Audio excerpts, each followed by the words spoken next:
नमस्कार, मैं अभिषेक कुमार आप सभी का स्वागत करता हूं फोकस स्टडी विद अभी में। तो आप सभी को मेरा जय गुरु। तो चलिए, साइंस एमसीक्यू 1000 प्लस क्वेश्चन में हम लोगों का आज डे नंबर 5 है। तो काफ़ी लेट हो गया। देखिए, सबसे पहले मैं बता दूं कि क्या चीज़ें कवर की जा रही है यहाँ पे। तो डे नंबर 5 आपको यहाँ पे देखने को मिलेगा 1000 सारे के सारे प्रीवियस ईयर क्वेश्चन किस सब्जेक्ट के। तो साइंस बोले तो फिजिक्स, केमिस्ट्री और बायोलॉजी। और कोई भी एक ऐसा सिंगल एग्जाम यहाँ नहीं बचेगा जहां से आपके सवाल नहीं पूछे गए। मतलब हर सवाल ही आपका PYQ है।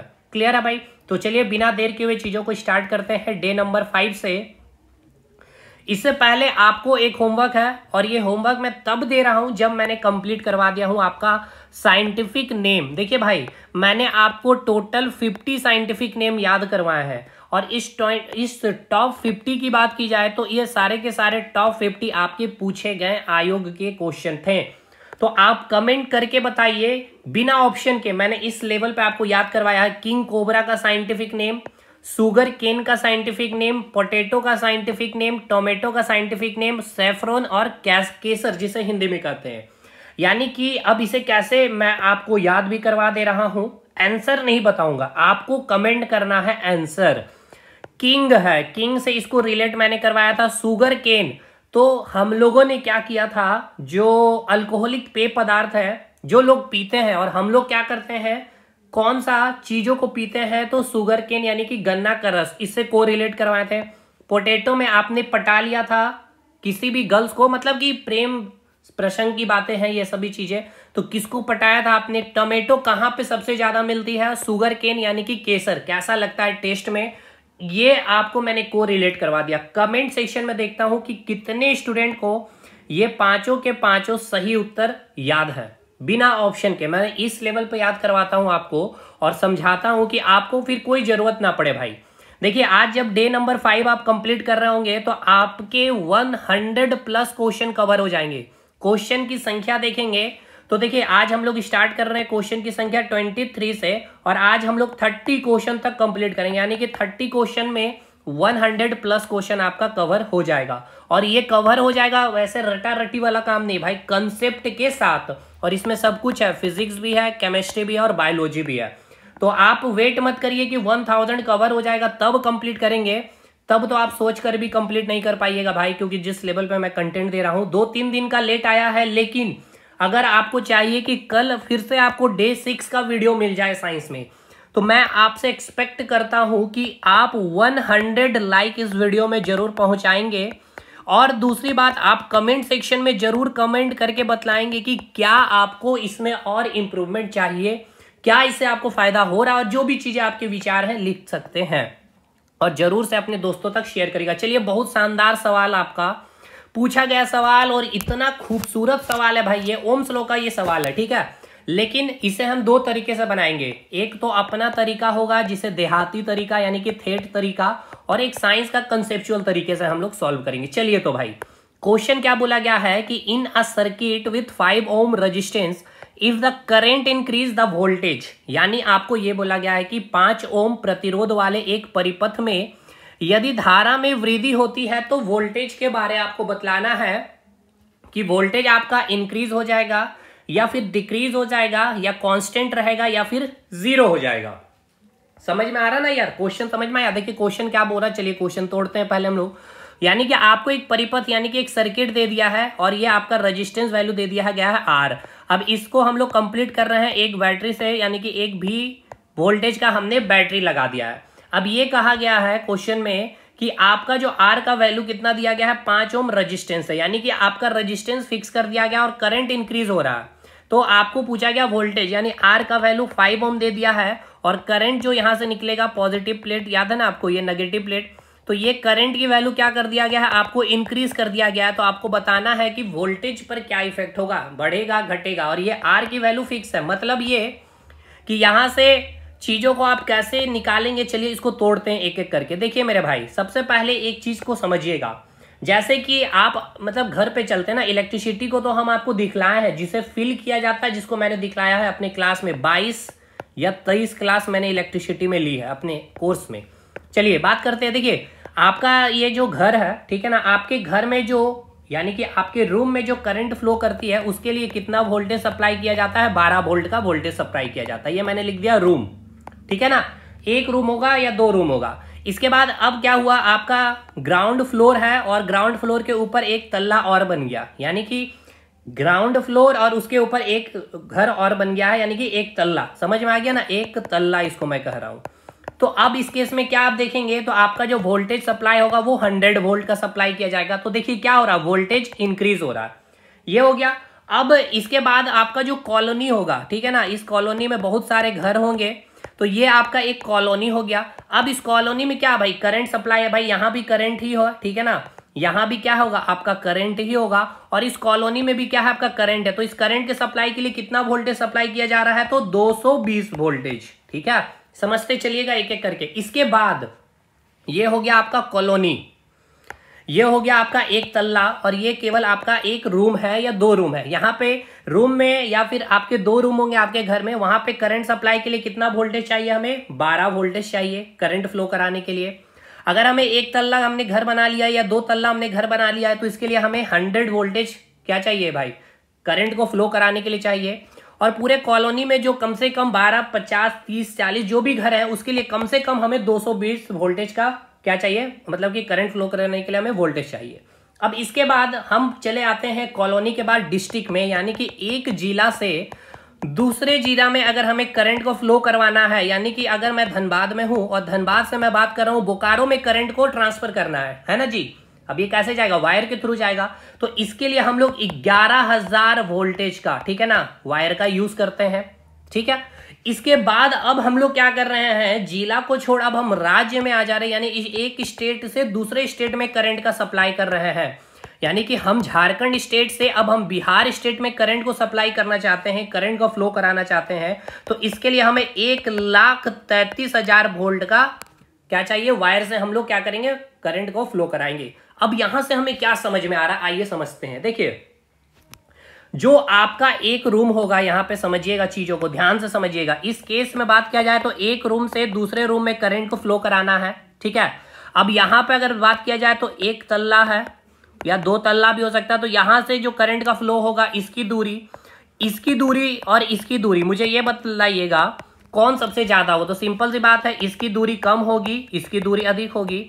इसीलिए अब यहां पे समझिएगा, जो वोल्टेज जो सप्लाई किया जा रहा है 12 वोल्टेज और यहां पे 100 वोल्टेज। तो यहां थेट भाषा में समझिए हमें ज्यादा साइंस नहीं आती, हमें थेट भाषा समझ में आती है। तो इस दूरी की बात जब हम कर रहे हैं, तो दूरी जब कम है तो हम कम वोल्टेज में ही क्या कर पा रहे हैं, करंट को फ्लो करवा रहे हैं। लेकिन जैसे ही दूरी अधिक हो रही है, यानी दूरी अधिक होने का मतलब क्या, करंट को फ्लो करने का जो डिस्टेंस ट्रेवल करना पड़ रहा है वो कम है, तो हम कम वोल्टेज से काम कर सकते हैं। लेकिन अगर अधिक दूरी तक हमें करंट को फ्लो करवाना है, तो इसके लिए हम 100 वोल्टेज का यहाँ पे क्या कर रहे हैं, और यहां पर बात किया जाए तो यहाँ 12 वोल्टेज हम लोग सप्लाई कर रहे हैं, ठीक है। लेकिन अब यहाँ पे फिर कॉलोनी में जब आए तो भाई कॉलोनी में बहुत सारे घर हैं और थोड़ा डिस्टेंस में घर है, तो और ज्यादा दूरी बढ़ गया। तो देखिए हमने वोल्टेज भी सप्लाई अधिक कर दिया है। अब देखिएगा तो एक जिला से दूसरे जिला जा रहे, तो डिस्टेंस और बढ़ गया, तो 11,000 वोल्टेज सप्लाई बढ़ गया है। अब इसके बाद एक स्टेट से दूसरे स्टेट में करंट सप्लाई हो रहा, तो वोल्टेज और 1,33,000 वोल्टेज हमने इंक्रीज कर दिया है। यहां से एक कॉमन लाइन हमने क्या समझा कि जितना दूरी तक हमें करंट को ले जाना है, यानी कि जितनी डिस्टेंस ट्रेवल करेगी करंट, उसके अकॉर्डिंग हम लोग क्या करते हैं, वोल्टेज या हिंदी में इसे कहते हैं विभव का सिलेक्शन करते हैं, ठीक है। उसी के आधार पे क्या करते हैं, हम लोग वोल्टेज लेते हैं। यहां पे ये बातें समझ में आ गई। अब बात करते हैं ये जो करंट है, ये आखिर करंट क्या है। तो इसका डेफिनेशन क्या होता है, फ्लो, समझिएगा एकदम अच्छे से, flow of electron in a fixed direction, यानी हिंदी में इसकी बात की जाए तो flow of electron in a fixed direction is called current या फिर इलेक्ट्रिसिटी। यानी क्या, इलेक्ट्रॉन का, ठीक है ना, इलेक्ट्रॉन का एक फिक्स्ड डायरेक्शन में फ्लो करना। अब ये क्या मैंने कह दिया, इसको समझिएगा। ये जो करंट है, ये करंट को आप फील कर पाते हैं, यानी जब आप करंट को, यानी कोई भी तार या वायर जिससे करंट फ्लो कर रही होती है, जब आप उसे पकड़ते हैं तो आपको करंट मारता है, तो ये आप फील करते हैं, लेकिन देख तो नहीं पाते होंगे ना। अभी आपको करंट दिखला रहा हूं। अब पहले समझिएगा इलेक्ट्रॉन के बारे में। इलेक्ट्रॉन से पहले आप एक टर्म को मैंने आपको समझाया है पदार्थ के बारे में, यानी इसको इंग्लिश में क्या कहते हैं, मैटर। तो मैटर किसको कहते हैं, तो हमने इसका दो कंडीशन बताया था, जिसका क्या होगा, अपना खुद का वेट होगा, क्लियर। दूसरा जो क्या करेगा, स्पेस ऑक्युपाई करेगा, यानी क्या करेगा, स्थान छेकेगा, उसको हम क्या कहेंगे, पदार्थ कहेंगे। अब हमने ये बताया था कि जो पदार्थ है वो क्या है, छोटे छोटे पार्टिकल से मिल करके बने होंगे। क्या बने होंगे, छोटे छोटे पार्टिकल से मिल करके बने होंगे। यानी हिंदी में हम इस पार्टिकल का क्या नाम देते हैं, कण का नाम देते हैं। और यही छोटा सा जो कण है इसको हम क्या नाम दे देते हैं, एटम का नाम देते हैं। यानी ये जो एटम है, जब हम इसको बाहर निकाल रहे हैं, ये एटम हो गया। और यही एटम का जब हम स्ट्रक्चर का जब हम डिस्कशन करते हैं, तो ये चैप्टर का नाम हो जाता है एटॉमिक स्ट्रक्चर। तो जब हम इसका अध्ययन करते हैं तो हम ये पाते हैं कि ये जो एटम है, इसके अंदर एक न्यूक्लियस है, जहां क्या प्रेजेंट है, आपका न्यूट्रॉन और प्रोटॉन। और ये जो न्यूक्लियस आप देख रहे हैं, इस न्यूक्लियस के चारों ओर क्या है, आपके कई सारे ऑर्बिट है। अब ये डिपेंड करेगा कौन सा मटेरियल है, उसके अकॉर्डिंग उतने ऑर्बिट होंगे। और उस ऑर्बिट में कई सारे इलेक्ट्रॉन क्या हो रहे होंगे, रिवॉल्व यानी कि घूम रहे होंगे। यानी अब देखिए, ये इलेक्ट्रॉन समझ में आ गया, ये इलेक्ट्रॉन कहां से आया, ये इलेक्ट्रॉन कहां से आया, समझ में आ गया। हाँ सर, समझ में आ गया।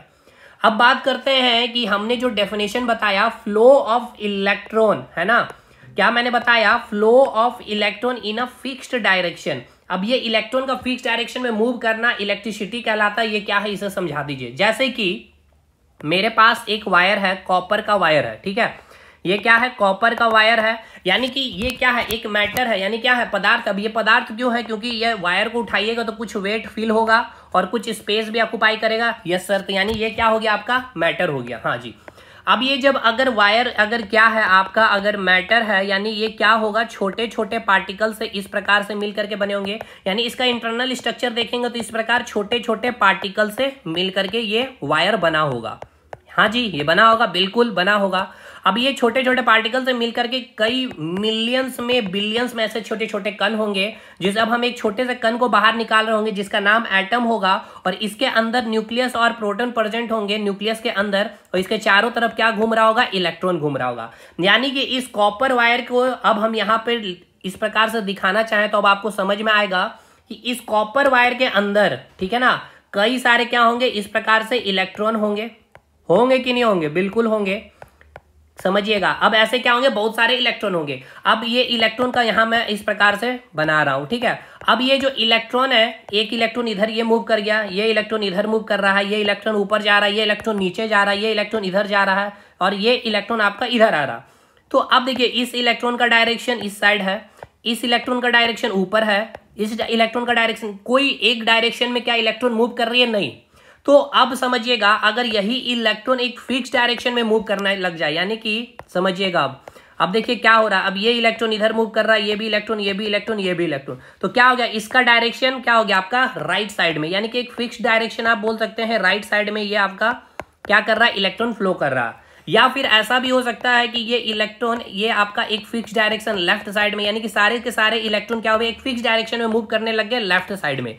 यानी अब क्या होगा कि अगर ये कॉपर वायर के अंदर ये इलेक्ट्रॉन एक फिक्स डायरेक्शन में मूव करने लग जाए, तो अब इस वायर से क्या फ्लो करने लगेगा, आपका इलेक्ट्रिसिटी यानी कि करंट। लेकिन अब जब तक आपका ये इलेक्ट्रॉन इस प्रकार से रैंडम मोशन में कोई इधर कोई उधर मूव कर रहा है, तो यहां से करंट फ्लो नहीं करेगा। तो अब आपके मन में ये सवाल आ रहा होगा कि सर ये इलेक्ट्रॉन एक फिक्स डायरेक्शन में मूव कैसे करेगा। तो अब इसको समझते हैं। देखिए, अब ये जो कॉपर वायर आप जो देख रहे हैं, इस कॉपर वायर पे क्या किया हमने, कोई वोल्टेज, ठीक है ना, हमने सप्लाई कर दी। अब जैसे कि भी, ठीक है, मैं जस्ट एक एग्जांपल ले रहा हूं, भी वोल्टेज मैं इस पे क्या कर रहा हूं, सप्लाई कर रहा हूं। तो वोल्टेज के सप्लाई से क्या होगा, ये जो इलेक्ट्रॉन है एक फिक्स डायरेक्शन में क्या करने लगेगी, मूव करने लगेगी, या तो इस डायरेक्शन में या फिर इस डायरेक्शन, एक फिक्स डायरेक्शन में।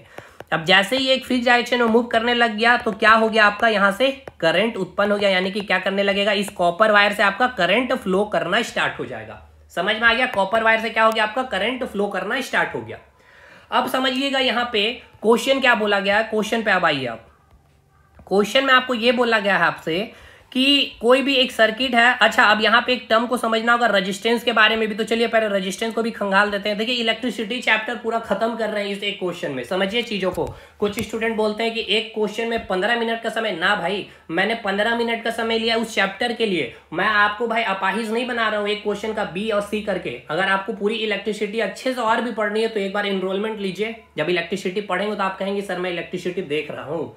चलिए बात कर लेते हैं रेजिस्टेंस को समझते हैं, यानी कि इसे हिंदी में क्या कहते हैं हम लोग, रेजिस्टेंस को हिंदी में हम लोग कहते हैं प्रतिरोध। अब इस नाम से समझिएगा कि इसका मतलब क्या, देखिए प्रतिरोध करना, यानी कि आपके जस्ट अपोजिशन में कोई काम कर रहा है, जैसे कि बीजेपी के जस्ट अपोजिशन में क्या है, कांग्रेस है, मतलब आरजेडी तो नहीं, मतलब कि समाजवादी पार्टी है, जो भी है, यानी आप चलना चाहते हैं इस साइड लेकिन आपको रोका जा रहा फोर्स लगा करके इस साइड, तो ये क्या हो गया, आपका प्रतिरोध कर रहा है, ये व्यक्ति क्या कर रहा है, आपका प्रतिरोध, यानी आप जो बोल रहे हैं जस्ट उसके अपोजिट वो बोल रहा, तो वो हो गया प्रतिरोध। उसी प्रकार इलेक्ट्रिसिटी चैप्टर में इस प्रतिरोध का काम क्या है समझिएगा। अब समझिएगा कि ये जो आपका कॉपर वायर था, ठीक है ना, अब ये जो कॉपर वायर है, अब इस कॉपर वायर की बात की जाए तो ये क्या है, आपका एक मैटर है, यानी कि एक मैटर है, यानी कि इसका अपना एक आर वैल्यू होगा, यानी रेजिस्टेंस वैल्यू होगा। जस्ट एक एग्जांपल मैं ले रहा हूं कि इसका रेजिस्टेंस वैल्यू 10 ओम है, ठीक है, यानी कि समझिएगा अब इसके अंदर जो इलेक्ट्रॉन होंगे, ठीक है, इस प्रकार से क्या होगा, आपका कई सारे इलेक्ट्रॉन होंगे। अभी ये इलेक्ट्रॉन क्या है, रैंडम, कोई इलेक्ट्रॉन इधर मूव कर रहा है, ये इधर मूव कर रहा है, ये ऊपर जा रहा है, ये इस साइड जा रहा है, ये इधर जा रहा है, ये इधर जा रहा है, ये इधर जा रहा है, ये इधर, ये इधर, इधर, इधर, ठीक है। लेकिन जैसे हम इससे बैटरी कनेक्ट कर लेंगे तो अब क्या देखने को मिलेगा, ये इलेक्ट्रॉन एक फिक्स डायरेक्शन में मूव करने लगेगा, या तो लेफ्ट टू राइट, इस साइड ही मूव करेगा, या फिर इस साइड मूव करेगा। किस साइड, ये इलेक्ट्रिसिटी में मैं बताया हूं कि डायरेक्ट जो, अब ये भी आपका क्वेश्चन है भाई कि डायरेक्शन ऑफ करंट, ठीक है ना, जो होता है जस्ट उसके अपोजिट डायरेक्शन में आपका फ्लो ऑफ इलेक्ट्रॉन करता है, ये भी क्वेश्चन है। खैर अब इतना तो हम पूरा इलेक्ट्रिसिटी के अंदर तक तो नहीं जा पाएंगे ना भाई 15 मिनट के अंदर। अब आगे बढ़ते हैं, हम लोग रेजिस्टेंस को समझ रहे हैं, तो रेजिस्टेंस को पहले समझिए। तो जैसे ही हमने वोल्टेज सप्लाई किया, ठीक है ना, हमने जैसे ही वोल्टेज सप्लाई किया तो अब आपका एक इलेक्ट्रॉन क्या हुआ, फिक्स डायरेक्शन में मूव करने लग गया, जिससे अब ये कॉपर वायर में क्या हो गया, करंट फ्लो करने लग गया, ठीक है। यहां तक तो चीजें क्लियर है, लेकिन सर रेजिस्टेंस तो आपने समझाया नहीं, बिल्कुल समझाएंगे, समझिए। अब मैं क्या कर रहा हूं, एक और वायर ले रहा हूं, ठीक है, इस प्रकार से मैंने एक वायर लिया हूं, एल्यूमिनियम वायर, ठीक है ना, कौन सा वायर, एल्यूमिनियम का वायर। अब इसमें जो इलेक्ट्रॉन है, यहां पर भी बहुत सारे क्या होंगे, आपका इलेक्ट्रॉन होगा। अब ये एल्यूमिनियम वायर भी क्या होगा, आपका एक मैटर होगा, यानी इसका भी क्या होगा, आर वैल्यू होगा, यानी क्या होगा, इसका भी अपना एक रेजिस्टेंस वैल्यू होगा, इसका भी क्या होगा, अपना एक आर वैल्यू होगा। तो चलिए मैं इसका आर वैल्यू लिख दे रहा हूं, इसका आर वैल्यू लिख रहा हूं मैं 5 ओम, ठीक है, 5 ओम। अब ये इलेक्ट्रॉन, अभी तो ये रैंडम मोशन कर रहा, कोई इलेक्ट्रॉन इधर कोई इलेक्ट्रॉन उधर जा रहा, जैसे ही मैंने इसे वोल्टेज से कनेक्ट कर दिया, वोल्टेज सप्लाई कर दिया, भी वोल्टेज, तो अब ये इलेक्ट्रॉन एक फिक्स डायरेक्शन में मूव करने लग गया, तो अब इससे क्या हो गया, करंट उत्पन्न हो गया। अब समझिएगा आर का मतलब, ये जो आर है यानी रेजिस्टेंस यानी कि प्रतिरोध क्या करेगा, रोकेगा। ये किसको रोकेगा, यानी कि किसको, प्रतिरोध का मतलब मैंने यही ना बताया कि रोकना, तो ये किसको रोकता है, तो ये आपके फ्लो ऑफ इलेक्ट्रॉन को रोकेगा। तो जितना ज्यादा इलेक्ट्रॉन को रोकेगा ये, ठीक है ना, इस इलेक्ट्रॉन के मोशन को जितना ज्यादा रोकेगा, करंट क्या होगा, उतना ही कम होगा।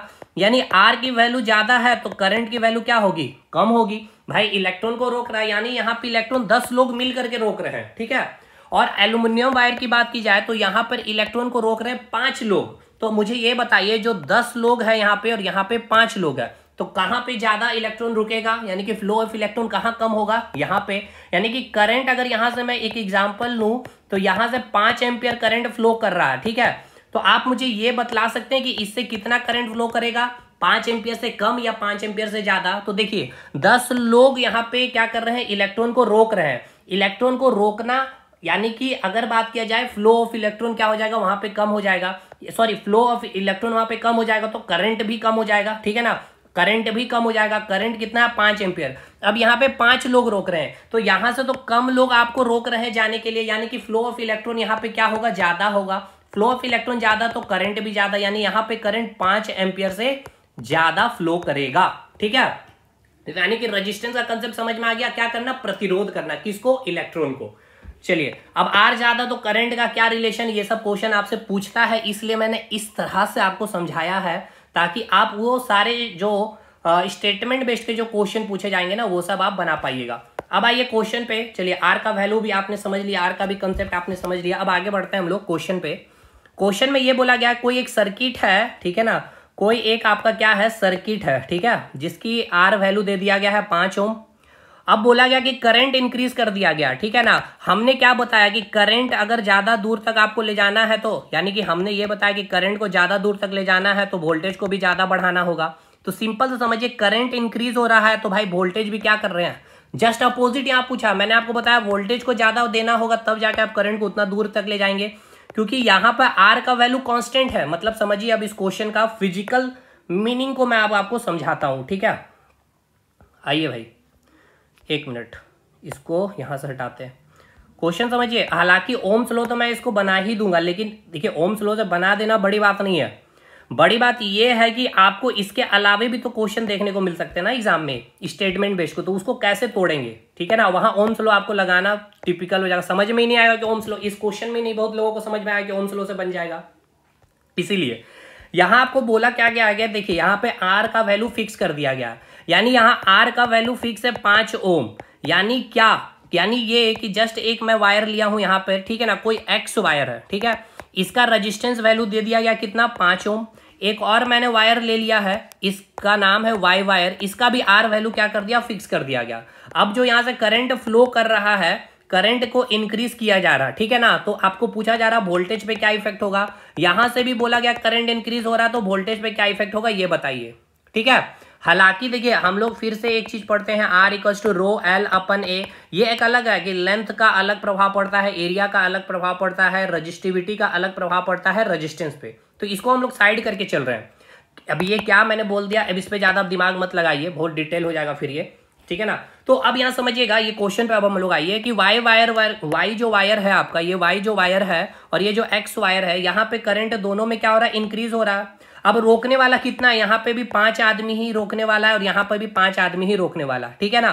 तो जब करंट इंक्रीज हो रहा है तो भाई सिंपल सी बात है, वोल्टेज भी क्या होगा आपका, इंक्रीज होगा। दोनों केस में वोल्टेज इंक्रीज ही होगा, यहाँ पे भी वोल्टेज इंक्रीज होगा, यहाँ पर भी वोल्टेज इंक्रीज होगा। अब क्यों इंक्रीज होगा, मैंने बताया कि करंट को जितना दूरी तक आपको ले जाना है, ये किस बात पर डिपेंड करेगा, आप कितना वोल्टेज सप्लाई कर रहे हैं। तो करंट अगर आपका इंक्रीज हो रहा है, इट मींस क्या, देखिए करंट कुछ नहीं होता भाई, मेन जो करंट का जो रिस्पॉन्सिबल जो होता है उसके पीछे वोल्टेज सप्लाई ही रिस्पॉन्सिबल होता है। हम लोग बोलते हैं ना कि करंट मार दिया, एक्चुअली हुआ क्या कि वोल्टेज सप्लाई वहां पे बढ़ गया था, इसीलिए वहां पे करंट आपको क्या, करंट अधिक फ्लो करने लग गया, तो वोल्टेज ऑटोमेटिक है इंक्रीज हो रहा है तो आपका करंट इंक्रीज हो रहा। वोल्टेज आपने कम कर दिया तो करंट, आपने स्टेबलाइजर यूज करते देखा होगा पहले के जमाने में कि अचानक से वोल्टेज बढ़ जाता था, क्या होता था, ये वोल्टेज या लाइट बहुत ज्यादा हो जाता, या लाइट ये बल्ब वगैरह क्या हो जाता, फ्यूज हो जाता था, तो उसमें क्या था, करंट फ्लो इंक्रीज हो जाता था। तो एक्चुअली होता क्या था, वोल्टेज बढ़ जाता था। आपको पिताजी क्या बोलते थे कि वोल्टेज कम करो, है ना, या ऑटो कट क्या होता था, ऑटोमेटिक वो अपना वोल्टेज डाउन कर लेता था। तो ये मेन चीज कंसेप्ट समझिए कि करंट के जो फ्लो होना या करंट का इंक्रीज होना या कम होना, ये जो रिस्पॉन्सिबल कौन है, वोल्टेज है, ठीक है। तो यानी कि करंट इंक्रीज यानी कि वोल्टेज इंक्रीज। अब यहाँ पे आर वैल्यू कांस्टेंट है इसीलिए। अब आइए ओम्स लॉ पे, ठीक है ना। अब इस क्वेश्चन को ओम्स लॉ में कैसे बनाएंगे, हालांकि इसका क्वेश्चन का आंसर तो आप समझ गए, विल इंक्रीज होगा, लेकिन अब आइए क्वेश्चन में देखिए ओम्स लॉ सिंपल सा भाई, ओम्स लॉ क्या बोलता है, ठीक है ना। ओम्स लॉ का सबसे पहला आपको ये चीज याद रखना है कि ये जो एप्लीकेबल होगा कब, एट कांस्टेंट टेम्परेचर, ठीक है ना, at constant temperature, at constant temperature. मैंने क्या बोला, at constant temperature, at constant temperature यानी कि आपने वोल्टेज कांस्टेंट रखा, सॉरी आपने टेम्परेचर कांस्टेंट रखा। अगर आपने तापमान कांस्टेंट रखा है, जो वोल्टेज है वो डायरेक्टली प्रोपोर्शनल टू करंट होता है, यानी कि आई इंक्रीज करेगा तो वोल्टेज भी इंक्रीज करेगा, अगर आई डिक्रीज करेगा तो वोल्टेज भी डिक्रीज करेगा। यह है आपका ओम्स लॉ। दूसरा ओम्स लॉ में देखिए यहां से 2 सवाल आपका मैंने कर दिया है ओम्स लॉ का।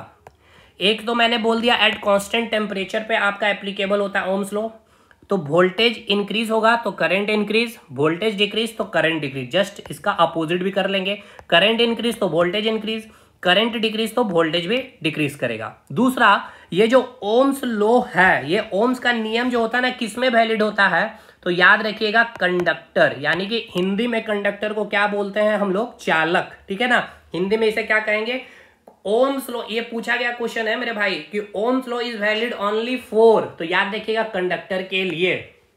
तो यहां से मैंने बहुत सारे क्वेश्चन का मैंने एक्सप्लेनेशन दिया है, जितना भी मैंने चीजें बोला है आपके स्टेटमेंट बेस्ड क्वेश्चन में बहुत काम आने वाले हैं। तो समझ में आ गया, रेजिस्टेंस क्या होता है वो समझ में आया आपको, कि करंट के पीछे रिस्पॉन्सिबल कौन होता है, वोल्टेज रिस्पॉन्सिबल होता है। करंट आखिर होता क्या है, flow of electron in a fixed direction.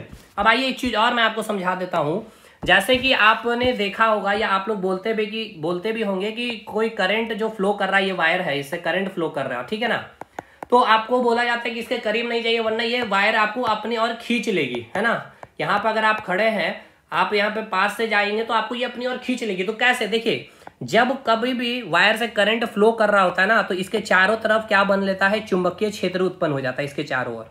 यानी चुंबकीय क्षेत्र उत्पन्न हो जाना, इट मीन्स आपके बॉडी में क्या है, ब्लड है, और ब्लड के अंदर क्या प्रेजेंट है, हेमोग्लोबिन यानी कि आयरन, और ये आयरन के कारण ही ये मैग्नेटिज्म यहाँ उत्पन्न हो जाता है उस इलेक्ट्रिक फील्ड के। ये आपका इलेक्ट्रिक करंट है और इसके चारों तरफ आपका मैग्नेटिक यानी चुंबकीय क्षेत्र बन गया, तो इसके जैसे ही इसके पास आप आएंगे तो ये आपको अपनी ओर इसीलिए खींच लेता। समझ में आ गया ना।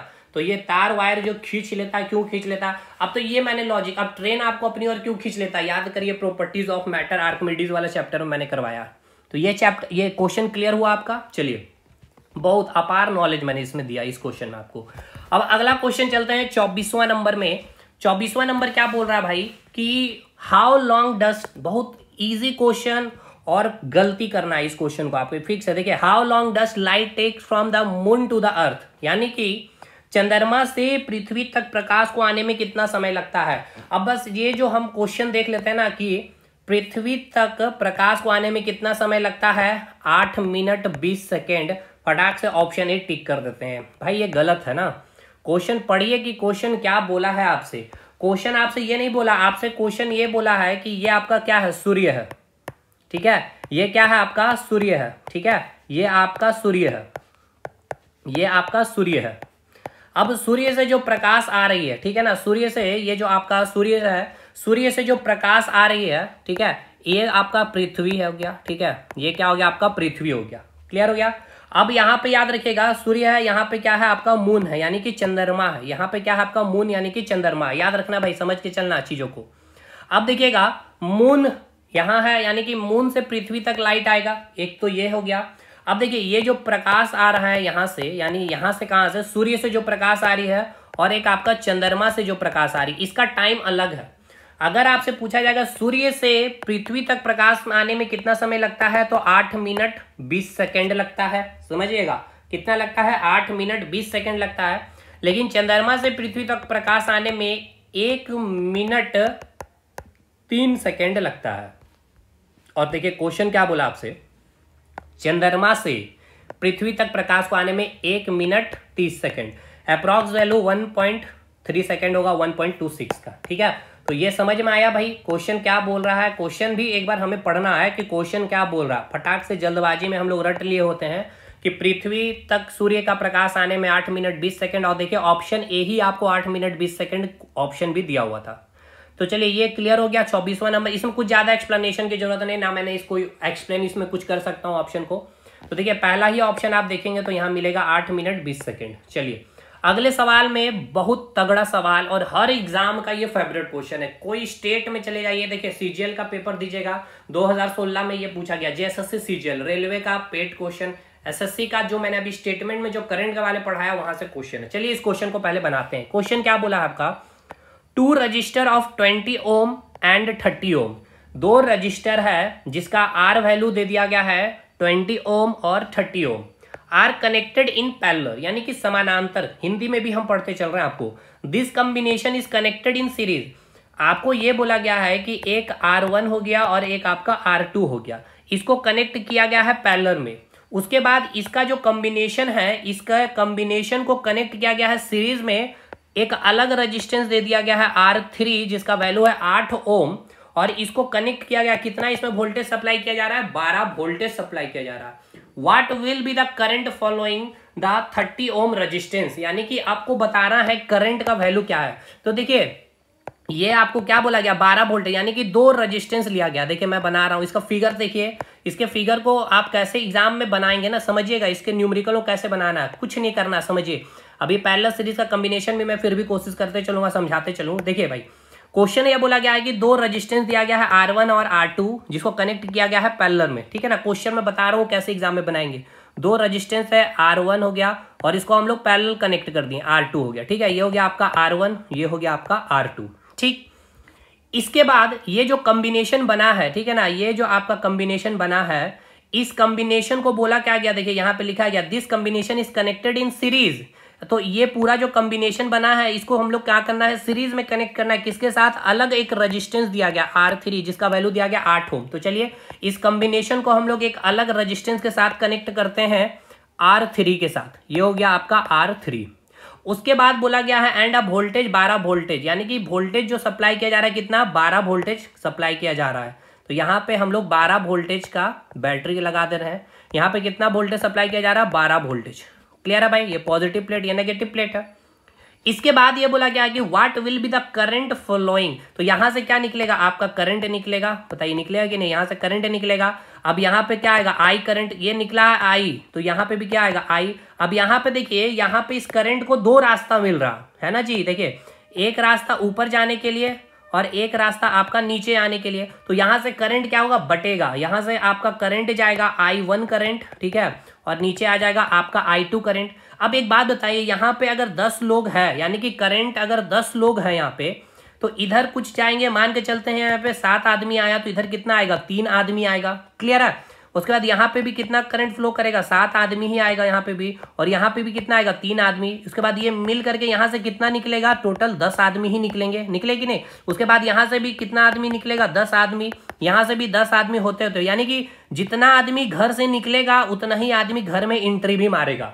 ये चीजें समझ में आई, यानी कि जितना करंट निकलेगा उतना ही करंट वापस आएगा। ये बात समझ में आई कि नहीं आई? बिल्कुल।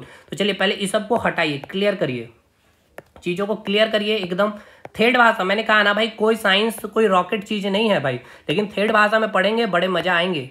चलिए आगे बढ़ते हैं भाई। यहाँ से हमने 12 वोल्टेज का सप्लाई किया गया है। क्वेश्चन आपसे ये पूछ रहा है, क्वेश्चन आपसे ये पूछ रहा है कि what will be the current flowing through the 30 ohm resistance. तो अब पहले R1 का वैल्यू लिख लेते हैं हम लोग 20 ओम, ठीक है। R2 का वैल्यू लिख दे रहे हैं 30 ओम, और R3 का वैल्यू दिया गया 8 ओम, तो ये हो गया आपका 8 ओम। अब आपसे पूछ क्या रहा है कि ये जो करंट आपका यहाँ से फ्लो किया I करंट, यहाँ पे मान के चल रही है आपका I1 करंट आया और इधर आपका I2 करंट आया, यानी कि R1 से ये जो आपका R1 है और ये जो आपका R2 है, हमें ये बताइए पहले कि R1 से कितना करंट फ्लो करेगा, I1 करंट फ्लो करेगा, है ना जी। ये I1 जा रहा ना यहाँ से क्या आया आपका I1 करंट आया। उसके बाद ये क्या है आपका I2 करंट है, तो इस R2 से क्या जाएगा I2 करंट, यहाँ से क्या आएगा I2 करंट। यानी कि अगर मैं आपसे पूछूं R2 के साथ R2 में कौन सा करंट फ्लो कर रहा है, I2 करंट फ्लो कर रहा है। उसके बाद ये जो I2 है और ये जो आपका I1 है, ये दोनों यहाँ पे मिल करके कितना बाहर निकलेगा, तो I करंट फ्लो करेगा, ठीक है ना। कितना करेगा I करंट फ्लो करेगा, कितना करेगा I करंट फ्लो करेगा।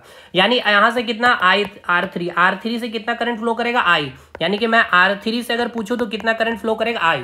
यानी कि अगर मैं आपसे पूछूं कि मुझे ये बताइए R1 रेजिस्टेंस में कितना करंट फ्लो करेगा, तो आप बोलेंगे I1।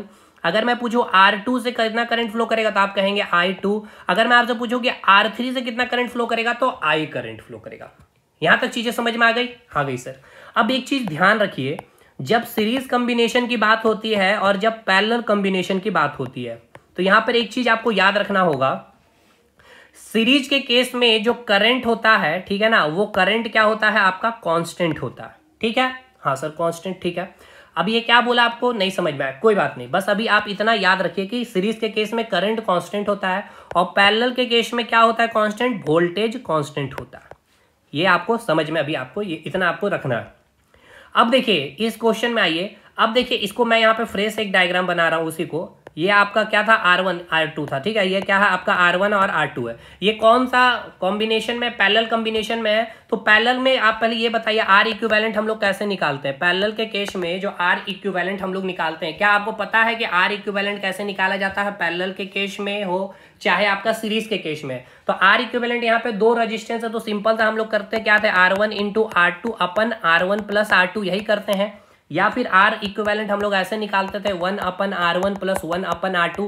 ये मैं मान के चल रहा हूँ कि आपको पता होगा भाई, ठीक है ना। अब इसको हम नहीं समझाएंगे। तो यहाँ से R इक्विवेलेंट निकालते हैं इस प्रकार से पैरेलल में। तो यहाँ पे हम इसका R इक्विवेलेंट अगर निकालें, इसका हम R इक्विवेलेंट निकाल रहे हैं, ठीक है। इसका R इक्विवेलेंट हम निकाल रहे हैं, तो R1 इंटू R2 अपन R1 प्लस R2 होता है क्या, R इक्विवेलेंट, ठीक है। प्रतिरोध, तो R1 का वैल्यू कितना है, R1 का वैल्यू 20 ओम है, R2 का वैल्यू कितना है 30 ओम है, और इसको जोड़ देंगे तो 20 30 50 हो जाएगा, ठीक है ना। 20 30 क्या हो जाएगा 50 हो जाएगा। अब इसको सॉल्व करिए, 5 चौके 20, 4 तिया 12 ओम। यानी इसका जब इक्विवेलेंट रेजिस्टेंस हम लोग निकाले तो कितना आया 12, सॉरी कुछ गलती हो रहा भाई, कैलकुलेशन में कुछ मिस्टेक हो रहा है क्या, 12 ओम होगा ना। 1 0 0 चला गया है, ठीक है, 0 0 चला गया है, 5 चौके भी 4 तिया 12 ओम, ठीक है। अब आइए एक फाइनल फिगर हम बना रहे हैं। ये आपका क्या हो गया R इक्विवेलेंट, और इसके साथ हम क्या किए, एक रेजिस्टेंस कनेक्ट कर दिए थे, ठीक है ना, एक और R3 कनेक्ट किए हैं यहाँ से हम लोग, और यहाँ पे कितना वोल्टेज सप्लाई किए हैं, 12 वोल्टेज सप्लाई किए हैं। कितना सप्लाई किए यहाँ पे हम लोग, 12 वोल्टेज सप्लाई किए हैं। यहाँ पे हम लोग R3 कनेक्ट कर दिए। अब ये जो R इक्विवेलेंट है और ये जो R3 देख रही है किस में है, सीरीज में है। तो सीरीज में R इक्विवेलेंट अगर निकालेंगे तो क्या हो जाएगा आपका, R इक्विवेलेंट प्लस R3 जोड़ देंगे तो R इक्विवेलेंट की वैल्यू कितनी आई है, 12, और R3 का वैल्यू कितना है, 8, यानी कि R इक्विवेलेंट कितना आ गया, 12 8 20 ओम। कितना आया, R इक्विवेलेंट 20 ओम आया। यहां तक चीजें क्लियर है, 20 ओम आया। अब हम या इसका फाइनल फिगर अगर हम बनाए तो इस प्रकार से हम इसको बना सकते हैं। ये रहा आपका 12 वोल्ट का करंट, ये वैल्यू कितना है, 20 ओम हुआ, और यहाँ से कितना करंट सप्लाई, वोल्टेज सप्लाई हो रहा, 12 वोल्टेज सप्लाई हो रहा। अब यहाँ से आई कितना निकल रहा है, यानी कि कितने आदमी घर से निकल रहे हैं, तो चलिए पहले इसको निकालते हैं। आई इक्वल्स टू V/R, ठीक है। वोल्टेज कितना सप्लाई हो रहा, 12, आर इक्विवेलेंट कितना आया आपका, 20 ओम। तो इसको सॉल्व करेंगे तो कितना आएगा, 4 तिया 12, 4 पचे 20, यानी 5 छक 30, 5 छक 30, यानी कि 0.6 एम्पियर, ठीक है ना। कितना करंट फ्लो कर रहा है, 0.6 एम्पियर, यानी क्या कि यहां से जो करंट आपका निकल रहा है, कितना करंट निकल रहा है, 0.6 एम्पियर। समझ में आया, यहां से करंट कितना निकल रहा है, यहां से जो करंट निकल रहा है आपका 0.6 एम्पियर करंट निकल रहा। यानी अब समझिएगा आई का वैल्यू कितना है, 0.6 है। अब यहां देखिए I1 है और यहां देखिए I2 है, तो ये I1 I2 कैसे निकलेगा, I equals to I1 plus I2 ही होगा, यानी 0.6 है तो I1 का वैल्यू कुछ होगा और I2 का वैल्यू कुछ होगा कि नहीं होगा भाई, बिल्कुल होगा। तो अब हमें ये बताइए, क्या हम I1 और I2 का वैल्यू निकाल सकते हैं या नहीं निकाल सकते, पहले ये बताइए, क्योंकि हमें तो यही निकालना है ना। हमें क्या निकालना है, ये I2 निकालना है, क्योंकि क्वेश्चन देखिए, क्वेश्चन में क्या बोला गया आपको कि what will be the current flowing through 30 ohm. तो 30 ओम में कौन सा करंट फ्लो कर रहा है, I2 करंट फ्लो कर रहा है, I2 करंट फ्लो करना है, तो हमें I2 निकालना है। हम क्या निकाल लिए, I निकाल लिए, हमने I निकाल लिया। अब हमें क्या पता है कि जो सीरीज है, सीरीज में क्या होता है, करंट कांस्टेंट होता है, ठीक है, लेकिन पैरेलल के केस में क्या होता है, वोल्टेज कांस्टेंट होता है। तो अब देखिएगा इस क्वेश्चन में आइए, इस क्वेश्चन में आइए भाई, इस क्वेश्चन में यहाँ पे बना रहे। अब देखिएगा यहाँ पे ये आपका फाइनल अब फिगर मैं आपको बता रहा हूँ, ठीक है ना। मैं पूरा तोड़ करके बनाया हूँ। R1 R2 हो गया, यहाँ से आपका R3 कनेक्ट हो गया, यहाँ से हमने 12 वोल्टेज सप्लाई कर दिया, ठीक है, 12 वोल्टेज। यहाँ से करंट कितना निकल रहा है, 0.6 एम्पियर करंट निकल रहा है। यहाँ पे आ कितना रहा है, ये भी 0.6 एम्पियर करंट आएगा। अब यहाँ से कितना करंट फ्लो करेगा, I1, और यहाँ से कितना फ्लो करेगा, I2। उसी प्रकार यहाँ भी I1 आएगा, यहाँ भी I2 आएगा, और फिर यहाँ से जो करंट निकलेगा ये कितना हो जाएगा आपका, वही करंट हो जाएगा 0.6 एम्पियर। यानी ये R3 में कितना करंट फ्लो कर रहा है, 0.6 एम्पियर, ठीक है ना। देखिए अब आप समझिएगा, यहाँ पे ये जो आप है, ये क्या है, R3 कौन सा कॉम्बिनेशन में, सीरीज कॉम्बिनेशन में है, ठीक है। अब मैंने आपको क्या बताया, देखिए यहाँ मैंने बताया सीरीज में क्या होता है, करंट कांस्टेंट होता है। अब देखिए करंट जो निकला कितना, 0.6। अब इससे भी क्या 0.6 फ्लो किया, क्योंकि करंट जो होता है कांस्टेंट होता है सीरीज में। सीरीज में कौन है, R3 है। तो देखिए यहाँ फिगर में, देखिए मैं फिगर से प्रूव कर रहा हूँ आपको कि देखिए R3 में भी जो करंट फ्लो कर रहा है 0.6 एम्पियर ही फ्लो कर रहा है कि नहीं। जो आपका यहाँ पे देखिए 0.6 एम्पियर करंट निकला, लेकिन यहाँ पे यानी कि इस R1 की बात करें और R2 की बात करें तो यहाँ पे कितना करंट फ्लो कर रहा है, 0.6 नहीं, I1 और I2। तो अब हम निकालेंगे I1 और I2। अब देखिए पहले हमें ये बतलाइए, ये आपका जो कॉम्बिनेशन है R1 और R2 का, ये कौन सा कॉम्बिनेशन है, पैरेलल कॉम्बिनेशन है। पैरेलल कॉम्बिनेशन में क्या कांस्टेंट होता है सर, पैरेलल कॉम्बिनेशन में वोल्टेज कांस्टेंट होता है, यानी कि यहां पर क्या होगा, V कांस्टेंट होगा, यानी V कितना, 12 वोल्टेज। यानी यहां पे भी कितना वोल्टेज सप्लाई होगा, 12 वोल्टेज, और यहां पर इस R2 में भी कितना वोल्टेज ड्रॉप होगा, तो 12 वोल्टेज। लेकिन इस R3 में कितना वोल्टेज सप्लाई होगा ये हमें पता है, नहीं पता है, क्योंकि इस R3 में तो वोल्टेज ड्रॉप अलग होगा, क्योंकि यहाँ पे करंट कांस्टेंट होता है। तो अब यहाँ से हम पहले R3 में निकाल लेते हैं कि कितना वोल्टेज, R3 में हम निकाल लेते हैं कि वोल्टेज कितना गिरेगा। तो वोल्टेज इक्वल टू क्या होता है, V equal to IR। R3 में कितना करंट फ्लो हो रहा है, 0.6।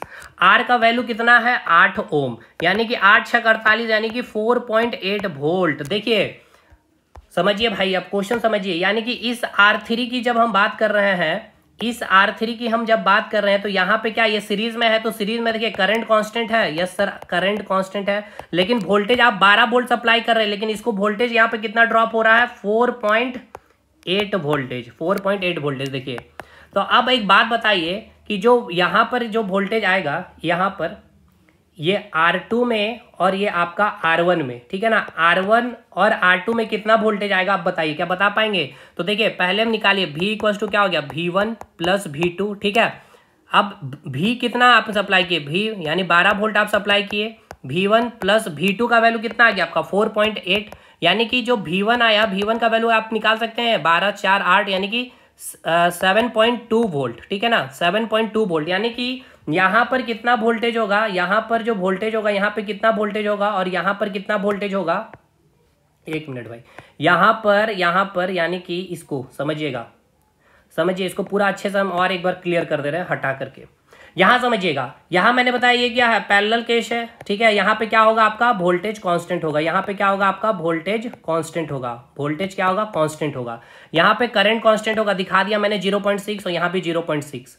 यहाँ पर वोल्टेज कितना ड्रॉप है 4.8 वोल्ट, तो 12 में से 4.8 माइनस किया तो कितना गया, 10 में से 8 जाएगा 2, 11 में से 4 जाएगा 7.2 वोल्ट, यानी कि इस R1 में और इस R2 में क्या वोल्टेज आएगा 7.2 वोल्टेज आएगा। इसमें कितना वोल्टेज आएगा, क्योंकि वोल्टेज यहाँ पे कांस्टेंट होगा, क्योंकि पैरेलल केस है। यहाँ मैंने बताया है पैरेलल के केस में क्या होता है आपका वोल्टेज कांस्टेंट होता है।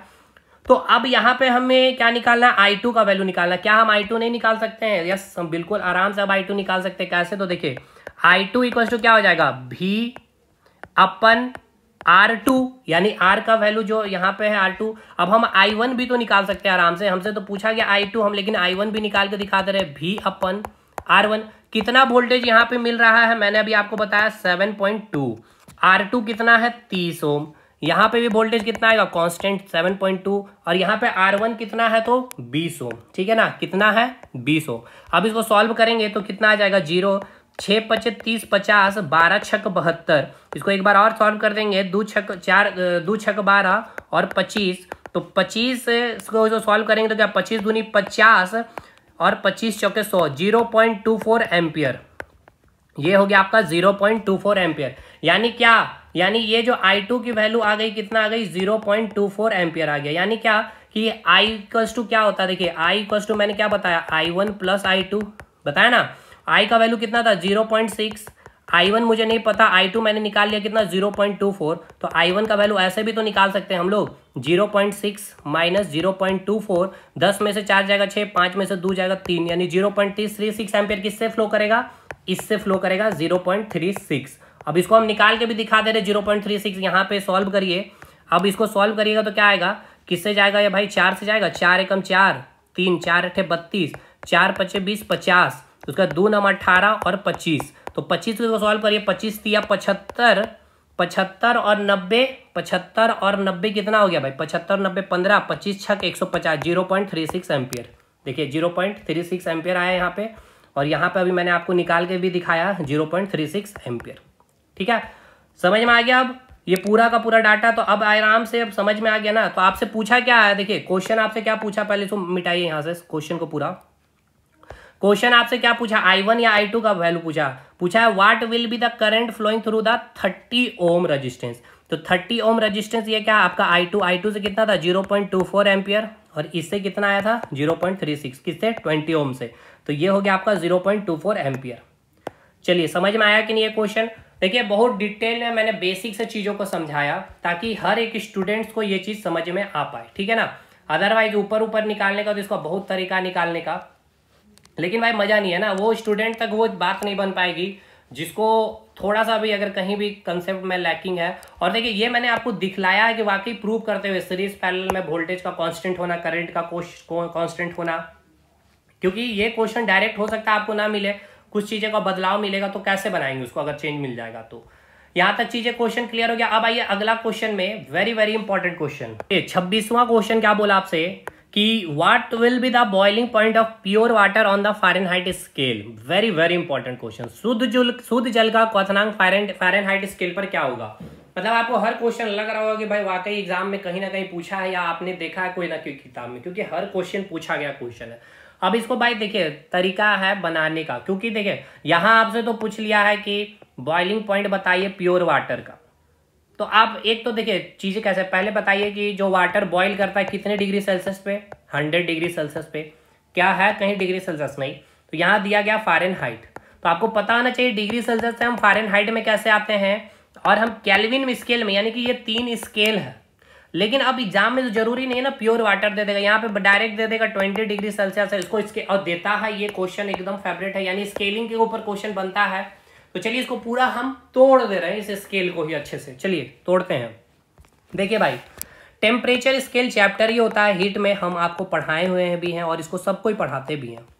टेम्परेचर स्केल, टेम्परेचर स्केल क्या है? स्केल सबसे पहले सर समझिए कि स्केल क्या है। स्केल क्या करता है? मेजरमेंट करता है। यानी क्या करता है? मेजरमेंट, यानी कि मापता है। अब हम ये कौन सा स्केल लिए हैं? टेम्परेचर, यानी कि तापमान को मापने वाला स्केल लिया, यानी कि टेम्परेचर मेजरमेंट स्केल हमने लिया है, यानी कि तापमान को मापने वाला हमने स्केल लिया है। अब ये जो स्केल होता है 3 कैटेगरीज में होता है। एक होता है आपका डिग्री सेल्सियस स्केल होता है, एक होता है केल्विन स्केल, और एक होता है आपका डिग्री फ़ारेनहाइट स्केल। ठीक है ना। पहला हो गया डिग्री सेल्सियस स्केल, दूसरा हो गया केल्विन स्केल, तीसरा हो गया फ़ारेनहाइट स्केल। जिस प्रकार से आपने देखा होगा एक स्केल सेंटीमीटर का, एक मीटर स्केल हो गया, एक इंच स्केल हो गया, उसी प्रकार टेम्परेचर मेजरमेंट के लिए भी 3 तरह का स्केल होते हैं, डिग्री सेल्सियस, केल्विन स्केल और फ़ारेनहाइट स्केल। ठीक है, ठीक है सर। अब एक चीज बताइए मुझे, सबसे पहले वाटर के बारे में आपको पता होगा कि वाटर, अच्छा पहले इसको भी एकदम बेसिक से हम उठाते हैं ना, आपको यही तो खासियत है बात। पहले हमें ये बताइए, एक पॉइंट है फ्रीजिंग पॉइंट। फ्रीजिंग पॉइंट मतलब क्या? हिंदी में इसको क्या बोलते हैं? हिंदी में इसको क्या बोलेंगे भाई? हिंदी में फ्रीजिंग पॉइंट को क्वथनांक बोलते हैं। नहीं, फ्रीजिंग पॉइंट को क्वथनांक नहीं बोला जाता है। फ्रीजिंग पॉइंट का हिंदी में हम इसे कहेंगे जमना। ठीक है ना, ऐसा समझिए जमना। फ्रीज में क्या करते हैं? पानी को रखते हैं, क्या होता है? पानी जम जाता है, किसमें? बर्फ में जम जाता है। तो मुझे यह बताइए पानी का फ्रीजिंग पॉइंट कितना है? 0 डिग्री सेल्सियस। बर्फ में कब बनता है? जमता है 0 डिग्री सेल्सियस पे। ठीक है, लेकिन ये मैंने क्या बोला भाई? 0 डिग्री सेल्सियस, यानी कि ये मैंने टेम्परेचर कौन सा स्केल लिया है? सेल्सियस स्केल लिया। अब उसी प्रकार पानी उबलता कब है? बॉइलिंग पॉइंट, यानी कि उबलना। पानी उबलता कब है? पानी का उबलना यानी कि बॉइलिंग पॉइंट कितने में उबलता है? तो आपको मालूम है 100 डिग्री सेल्सियस। लेकिन ये कौन सा स्केल पे मैं बात कर रहा हूँ? ये स्केल पे बात कर रहा हूँ आपका डिग्री सेल्सियस स्केल में। तो आपसे एग्जामिनर यही पूछ रहा है क्वेश्चन, यही तो क्वेश्चन आपसे पूछ भी रहा है एग्जामिनर। क्वेश्चन आपसे ये पूछ रहा है कि बॉइलिंग पॉइंट बताइए प्योर वाटर का। बॉइलिंग पॉइंट बताइए प्योर वाटर का। बॉइलिंग पॉइंट बताना है आपको, किसका? प्योर वाटर का बताना है। तो समझिए क्वेश्चन क्या बोल रहा है। क्वेश्चन ये बोल रहा है जो आपका वाटर है, यानी वाटर बोले तो क्या है आपका? पानी। पानी का बॉइलिंग पॉइंट, यानी कि what will be the boiling point of pure water, यानी ये जो पानी है इसका बॉइलिंग पॉइंट मुझे बताइए, लेकिन फ़ारेनहाइट स्केल में। मुझे तो पता है भैया डिग्री सेल्सियस स्केल में बॉइलिंग पॉइंट का, यानी पानी उबलता कब है, मुझे पता है 100 डिग्री सेल्सियस में। लेकिन ऑप्शन में कहीं भी डिग्री सेल्सियस नहीं है, क्या है? फ़ारेनहाइट है। तो आपको पूछा गया है कि फ़ारेनहाइट स्केल में बताइए कि ये पानी जो उबलेगा किस फ़ारेनहाइट स्केल, यानी कि फ़ारेनहाइट स्केल में बताना है। तो आपको ये पता होना चाहिए कि कन्वर्जन डिग्री सेल्सियस को फ़ारेनहाइट में कैसे बदलेंगे और केल्विन में कैसे बदलेंगे। समझ में आ गया क्वेश्चन? चलिए, तो अब इसके पूरे के पूरे बेसिक टर्म को हम लोग क्लियर करते हैं कि कैसे इसको बनाया जाता है। देखिए भाई, चीज़ों को समझिए। यहाँ पे अब एक एक मैं डायग्राम बना रहा हूँ, इस डायग्राम में पूरा का पूरा चीज़ मैं रख दे रहा हूँ। देखिए भाई, यहाँ आपको मैंने लिया है डिग्री सेल्सियस का स्केल। ठीक है, ये हो गया आपका डिग्री सेल्सियस का स्केल। क्लियर हो गया? ये डिग्री सेल्सियस का स्केल हो गया आपका। ये हो गया आपका फ्रीजिंग पॉइंट और ये हो गया आपका बॉइलिंग पॉइंट, यानी कि डिग्री सेल्सियस में पानी जो फ्रीज करेगा कितने डिग्री सेल्सियस पे मुझे बताइए, तो बोलिएगा सर 0 डिग्री सेल्सियस पे। ठीक है, और पानी ये बॉयल कितने डिग्री सेल्सियस पे करेगा? 100 डिग्री सेल्सियस पे करेगा। ठीक है, अब एक बात बताइए, ये जो 100 डिग्री सेल्सियस है और 0 डिग्री सेल्सियस है, इसके बीच का अगर मैं आपसे डिफरेंस पूछूं तो क्या आप बता पाइएगा? तो बोलेंगे बिल्कुल बता सकते हैं। कितना आ रहा है डिफरेंस? 100 का डिफरेंस आ रहा भाई। 100 माइनस 0 क्या आएगा डिफरेंस? ये 100 और ये माइनस 0 करें तो क्या आएगा? 100 ही आएगा डिफरेंस। चलिए, ये बहुत इंपॉर्टेंट मैं लाइन बोल दिया हूँ आपको। ये ऐसा ही नहीं है, ये छोटा सा लाइन है, लेकिन इससे क्वेश्चन बनते हैं शानदार शानदार, और सेकेंड में ये क्वेश्चन बनेगा आपका। तो ये आपका क्लियर हो गया फ्रीजिंग पॉइंट और बॉइलिंग पॉइंट। अब आइए, अब मैं एक अगला स्केल ले रहा हूं, यह है आपका फ़ारेनहाइट का स्केल। ठीक है, ये क्या स्केल? आपका फ़ारेनहाइट का स्केल है। इसका जो फ्रीजिंग पॉइंट है, इसका फ्रीजिंग पॉइंट का वैल्यू है आपका 32 डिग्री फ़ारेनहाइट, यानी कि वो पानी डिग्री सेल्सियस स्केल में जब फ्रीज हो जाएगा, यानी कि पानी जब जम जाएगा, जब बर्फ बनेगा, तो डिग्री सेल्सियस स्केल में वो कितना टेम्परेचर दिखाएगा? 0 डिग्री सेल्सियस। लेकिन उसी समय अगर आप फ़ारेनहाइट स्केल लाइएगा तो वो बर्फ का टेम्परेचर फ़ारेनहाइट स्केल में कितना दिखाएगा? 32 डिग्री फ़ारेनहाइट। और वही पानी जब उबलने लगेगा तो डिग्री सेल्सियस स्केल में टेम्परेचर कितना दिखाएगा, 100 डिग्री सेल्सियस। लेकिन वही पानी जब उबल रहा है और फ़ारेनहाइट स्केल लेकर के जाइएगा तो यहाँ पे कितना दिखाएगा, 212 डिग्री फ़ारेनहाइट। ठीक है, कितना दिखाएगा, 212 डिग्री फ़ारेनहाइट। अब आप मुझे ये बताइए कि इसका डिफरेंस क्या आप मुझे बता पाइएगा। तो यस सर, 212 माइनस 32 यानी कितना डिफरेंस है, 180 है। ठीक, ये दूसरा स्केल हो गया। अब हम तीसरा स्केल ले रहे हैं। तीसरा स्केल है आपका केल्विन स्केल। ठीक है, ये है आपका केल्विन स्केल, यानी कि जो डिग्री सेल्सियस स्केल में जो पानी 0 डिग्री सेल्सियस शो कर रहा था, वही पानी यानी कि वो बर्फ, जो पानी से बर्फ जम गया है, वो फ़ारेनहाइट में 32 डिग्री फ़ारेनहाइट दिखा रहा है। अब वही बर्फ में अगर हम केल्विन स्केल लेके जाएंगे तो वो कितना दिखाएगा, 273.15 केल्विन। ठीक है ना। और जब वो पानी उबल रहा था तो डिग्री सेल्सियस में 100 दिखा रहा था, फ़ारेनहाइट में 212 दिखा रहा था, तो केल्विन में कितना दिखाएगा, 373.15 केल्विन। तो आप मुझे ये बताइए सर, क्या इसके बीच का डिफरेंस बता पाइएगा। यस सर, कितना होगा, 100 होगा। यानी ये 100 कैसे निकाले भाई, 373 को 273 से माइनस किया तो कितना है, 100 आया। अब यहां से एक कंक्लूजन पहले मुझे ये बतलाइए। क्वेश्चन तो बन गया आपका, क्वेश्चन का तो आंसर मैंने दे दिया है, ठीक है, लेकिन क्वेश्चन का आंसर मुझे नहीं देना है ना भाई। मुझे सारे क्वेश्चन इससे बन जाने चाहिए, उसका आंसर मुझे देना। देखिए भाई, एक तो पहले क्वेश्चन का आंसर दे देता, आपके मन की जो तृप्ति है वो पूरी हो जाए। पहले क्वेश्चन क्या बोला, देखिए क्वेश्चन ये बोला है जो वाटर है, ठीक है, आप बताइए बॉइलिंग पॉइंट वाटर की क्या होगी फ़ारेनहाइट स्केल में। आइए भाई, फ़ारेनहाइट स्केल की बात करेंगे तो ये है आपका फ़ारेनहाइट स्केल। ये 32 डिग्री फ़ारेनहाइट क्या है, इसका फ्रीजिंग पॉइंट हो गया, यानी इसमें बर्फ जम गया ना, पानी बर्फ में जम गया और ये पानी उबल गया कितने डिग्री, 212 डिग्री फ़ारेनहाइट में। तो ऑप्शन टिक कर दीजिए, 212 डिग्री फ़ारेनहाइट। काम खत्म। काम लेकिन खत्म नहीं होता इससे ना, हमें तो पूरा डिटेल खत्म करना। अब आइए, अब यहाँ पे मैं एक चीज आपको दिखाना चाहता हूँ, डिफरेंस को देखिए।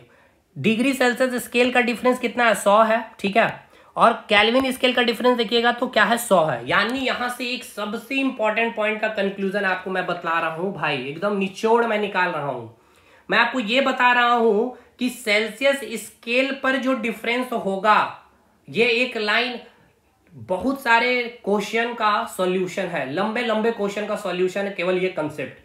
समझिएगा ध्यान से, मैं ये बोल रहा हूं कि जो डिग्री सेल्सियस स्केल का जो अंतर है, यानी कि जो टेम्परेचर डिफरेंस जो है, और जो केल्विन स्केल में जो टेम्परेचर डिफरेंस है, वो क्या है, अंतर सेम है। ठीक है, अंतर सेम है। तो आपको डिग्री सेल्सियस स्केल में डिफरेंस दे दिया जाएगा और आपसे पूछेगा कि केल्विन स्केल में डिफरेंस बताइए क्या है। तो क्या इसके लिए आपको कलम उठाना है? बिल्कुल नहीं, क्योंकि मुझे पता है डिग्री सेल्सियस स्केल का जो अंतर है वही अंतर केल्विन स्केल में। तो अगर मैं दे दूं डिग्री सेल्सियस का जो टेम्परेचर डिफरेंस है वो 10 डिग्री सेल्सियस है, तो आप डिग्री सेल्सियस नहीं, मतलब कि 10 है, ठीक है, डिफरेंस क्या है, 10 है। तो केल्विन स्केल में डिफरेंस क्या आएगा, तो आप भी क्या बोलिएगा, 10, क्योंकि डिफरेंस कांस्टेंट होता है। लेकिन अगर पूछ ले फ़ारेनहाइट स्केल में, तो देखिए इसका 180, यहाँ 100, यहाँ 100, यानी कि फ़ारेनहाइट स्केल और डिग्री सेल्सियस स्केल में अंतर है। उसी प्रकार केल्विन स्केल और फ़ारेनहाइट स्केल में भी अंतर है। यानी आपको डिग्री सेल्सियस स्केल का डिफरेंस दे दिया जाएगा और फ़ारेनहाइट का पूछेगा तो आपको बनाना पड़ेगा। कैसे बनाएंगे बताते हैं। और अगर आपको केल्विन स्केल का डिफरेंस दे देगा और फ़ारेनहाइट का डिफरेंस पूछेगा तो भी आपको बनाना पड़ेगा। लेकिन अगर डिग्री सेल्सियस स्केल का अंतर दे दिया जाएगा और केल्विन स्केल का अगर आपको अंतर पूछेगा तो आपको बनाना नहीं है। अब आइए क्वेश्चन के माध्यम से समझिए कि मैं कहना क्या चाहता हूं।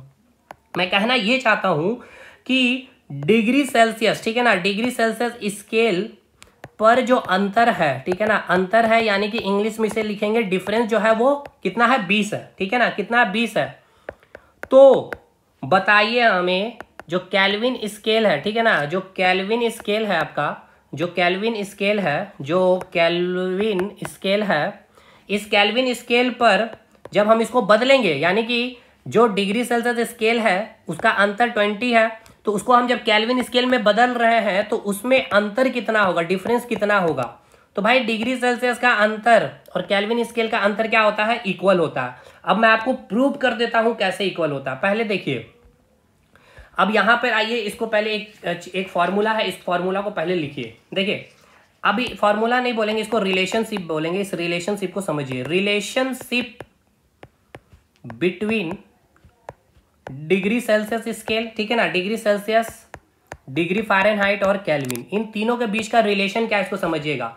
ये है degree Celsius minus freezing point, ठीक है, माइनस फ्रीजिंग पॉइंट अपन डिफरेंस लिखते हैं, ठीक है, equals to Kelvin degree Fahrenheit minus freezing point अपन डिफरेंस, ठीक है, equals to Kelvin minus freezing point अपन डिफरेंस, ठीक।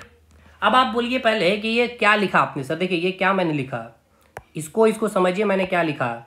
मैंने अब लिखा है कि डिग्री सेल्सियस है, कोई भी एक टेम्परेचर होगा डिग्री सेल्सियस पे, उसी प्रकार कोई भी एक टेम्परेचर होगा फ़ारेनहाइट पे, और कोई भी एक टेम्परेचर है आपका केल्विन में, उसको हम माइनस कर रहे हैं उसके फ्रीजिंग पॉइंट पे, ठीक है ना। तो पानी का फ्रीजिंग पॉइंट कितना होता है, 0 डिग्री सेल्सियस पे क्या होता है भाई, 0 होता है। यहाँ पे देखिए 0 डिग्री सेल्सियस होता है डिग्री सेल्सियस में। फ़ारेनहाइट में क्या लेंगे, 32 डिग्री लेंगे ना भाई, और केल्विन में कितना लेंगे, 273.15 लेंगे। अब डिफरेंस यानी कि इसके बीच का ये डिफरेंस, तो ये कितना हो जाएगा आपका 100 हो जाएगा। चलिए इसको लिखते ही हम लोग, डिग्री सेल्सियस मैं ले लिया हूँ, ठीक है ना। डिग्री सेल्सियस टेम्परेचर में पानी का फ्रीजिंग पॉइंट कितना है, 0 है, डिफरेंस कितना है, 100 है, ठीक। ये इक्वल, अच्छा ये इक्वल का साइन आखिर क्यों, पहले ये बताइए। तो भाई देखिए ये जो आप लिखे हैं पानी का, ठीक है, ये आपने जो लिखा है पानी का, और ये जो लिखा है आपने पानी का लिखा, तीनों इक्वल है कि नहीं। यानी कि पानी जो फ्रीज कर रहा है डिग्री सेल्सियस स्केल में 0 डिग्री सेल्सियस है, यानी ये जो 0 डिग्री सेल्सियस है बराबर है किसका, 32 डिग्री फ़ारेनहाइट के बराबर है ना। और ये किसके बराबर है, 273.15 केल्विन के बराबर। क्यों, क्योंकि यही 0 डिग्री सेल्सियस ये तो स्केल का एक नंबर हो गया, ये फ़ारेनहाइट स्केल का ये एक नंबर है 32, और 273 ये केल्विन स्केल का एक नंबर है। यानी कि इस पे और इस पे पानी क्या हो जाएगा, बर्फ बन जाएगा। उसी प्रकार ये स्केल 100 डिग्री सेल्सियस हो या फिर 212 डिग्री फ़ारेनहाइट हो या 373 केल्विन, ये एक नंबर है, ठीक है, किसका, ये सेल्सियस स्केल का नंबर, ये फ़ारेनहाइट स्केल का नंबर, ये केल्विन स्केल का नंबर है। लेकिन इसमें ये तीनों क्या, इस तीनों केस में पानी क्या हो रहा, उबल ही रहा, यानी कि इक्वल हो गया। क्यों, समझ में आ गया। यानी एक नंबर है वो केवल अलग अलग है क्योंकि स्केल अलग अलग है, और उस टेम्परेचर में हो क्या रहा, पानी जम रहा है, और उसी स्केल में अलग अलग स्केल में उसी टेम्परेचर में पानी क्या हो रहा, उबल रहा, इसलिए इक्वल हो रहा। इक्वल मैं ले रहा हूं क्योंकि उसका जो फिजिकल चेंज हो रहा है वो सेम हो रहा उस नंबर पे। चलिए इक्वल का वैल्यू मैंने समझा दिया। अब degree Fahrenheit minus freezing point, तो फ्रीजिंग पॉइंट फ़ारेनहाइट स्केल में कितना होता है, 32 होता है, डिफरेंस कितना है, 180 का है, और केल्विन में डिग्री केल्विन हो गया, फ्रीजिंग पॉइंट कितना है, 273 ही हम लेंगे, पॉइंट नहीं ले रहे ताकि कैलकुलेशन ईजी हो पाए। 273 और डिफरेंस कितना है, 100। ये क्या मैंने लिखा समझिएगा, देखिए फ़ारेनहाइट स्केल में फ्रीजिंग पॉइंट कितना है, 32 है, और केल्विन स्केल में कितना 273 है, डिफरेंस कितना 100, और ये 180, वही बात यहाँ मैंने लिख दिया, ठीक है। अब इसको थोड़ा सा हम सिंप्लीफाई कर रहे हैं, ठीक है। सिंप्लीफाई कैसे कर रहे हैं, देखिए 20 से इसको काट रहे हैं, 20 25 100, 20 नमा 180, 20 25 100, ठीक है। तो इसको सिंप्लीफाई कर सकते हैं, डिग्री सेल्सियस अपन 5, डिग्री फ़ारेनहाइट अपन 9, और केल्विन माइनस 273/5, ठीक है। ये हो गया आपका एक रिलेशन तीनों के बीच में, ये आपका एक इंपॉर्टेंट रिलेशन निकल गया यहाँ से। क्लियर है भाई। अब देखिए यहाँ से अब आप आराम से निकाल सकते हैं कि अगर आपको डिग्री सेल्सियस का वैल्यू दे दिया हुआ रहेगा और आपको बोलेगा फ़ारेनहाइट में कन्वर्ट करिए, तो आप इसको ऐसे कन्वर्ट कर लेंगे, एक ये फॉर्मूला यूज करके। अगर आपको डिग्री सेल्सियस में दे दिया जाएगा, ठीक है, और अगर आपको बोलेगा केल्विन में कन्वर्ट करके बताइए, तो आप ये वाला फॉर्मूला यूज कर लेंगे कि नहीं, बिल्कुल कर लेंगे। ये दूसरा फॉर्मूला हो गया। तीसरा फॉर्मूला, अगर आपको फ़ारेनहाइट में दिया हुआ रहेगा और आपको बोलेगा केल्विन में कन्वर्ट करने, तो आप ये तीसरा फॉर्मूला यूज कर सकते हैं, ठीक है। बताइए कोई दिक्कत है यहाँ पे, कोई दिक्कत नहीं है।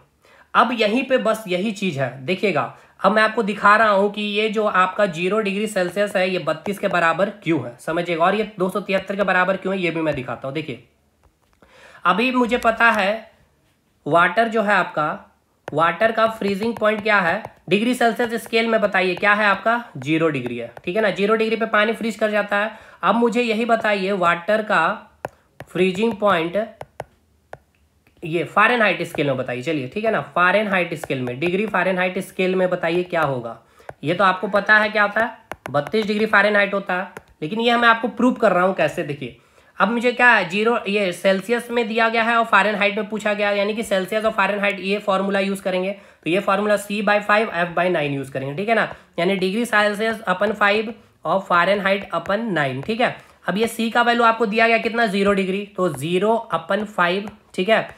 इक्वल्स टू क्या हो जाएगा 0/5 इक्वल्स टू क्या हो जाएगा आपका, एक मिनट भाई, एक मिनट यहाँ पे मिस्टेक हो गया ना, f-32 यहाँ छूट गया, तो ये आपका f-32 और यहाँ पे भी होगा f-32, यहाँ पे छूट गया ना, इसीलिए वही मैं सोचूं f-32, ठीक है, और यहाँ पे भी होगा आपका f-32, ये हो गया f-32।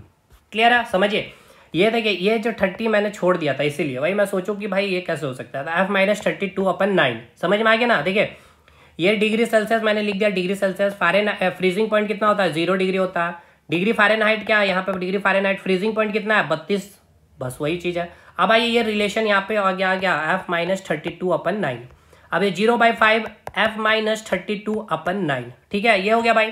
तो अब देखिए ये 9 इधर चला जाएगा तो 0 हो गया, 0/5 f-32, ये क्या हो जाएगा, ये भाई 0 को 5 को डिवाइड करेंगे क्या होगा 0 हो जाएगा, 0 इक्वल्स टू f-32, तो डिग्री फ़ारेनहाइट का वैल्यू क्या आ गया 32, यानी कि देखिए 0 डिग्री सेल्सियस स्केल फ़ारेनहाइट में कन्वर्ट करेंगे तो किसके बराबर आ रहा है 32 डिग्री फ़ारेनहाइट के बराबर आ गया, प्रूव हो गया। अब उसी प्रकार केल्विन में भी आप उसको प्रूव कर सकते हैं, सेम वही फॉर्मूला यानी कि सेकेंड वाला फॉर्मूला यूज करके आप कर सकते हैं। अब मैं आपको दिखा भी देता हूं और ये आपको याद रखना इसलिए मैं दिखा रहा हूं। देखिए आपको मालूम है वाटर का जो फ्रीजिंग पॉइंट है वो कितना है 0 डिग्री सेल्सियस है। अब आपको बतलाना है केल्विन स्केल में, ठीक है ना, केल्विन स्केल में इसका वैल्यू क्या होगा। अब याद रखिएगा हमेशा ही एक वैल्यू याद रखिएगा 273 प्लस जो भी डिग्री सेल्सियस होगा उसे ऐड कर देंगे। देखिएगा अगर आपको केल्विन स्केल में कन्वर्ट करना है, ठीक है ना, अगर आपको केल्विन में कन्वर्ट करना है तो क्या करना है, उसमें जो भी डिग्री सेल्सियस टेम्परेचर होगा उसमें आप 273 जोड़ देंगे। मतलब एग्जांपल देखिए आपके पास टेम्परेचर है 20 डिग्री सेल्सियस, ठीक है, ये आपका कौन सा स्केल में है डिग्री सेल्सियस स्केल में है। अब आपको मैं पूछ रहा हूं ये मुझे बताइए केल्विन स्केल में क्या होगा। तो केल्विन स्केल में इसका वैल्यू मैंने क्या बताया है कि जो डिग्री सेल्सियस स्केल है, ठीक है ना, 20 डिग्री सेल्सियस है, इसमें कितना हमें जोड़ देना है 273 जोड़ देना, ठीक है ना, इसमें हमें कितना जोड़ देना है 273 हमें जोड़ देना। तो इसको जोड़ेंगे तो क्या आएगा 293 केल्विन।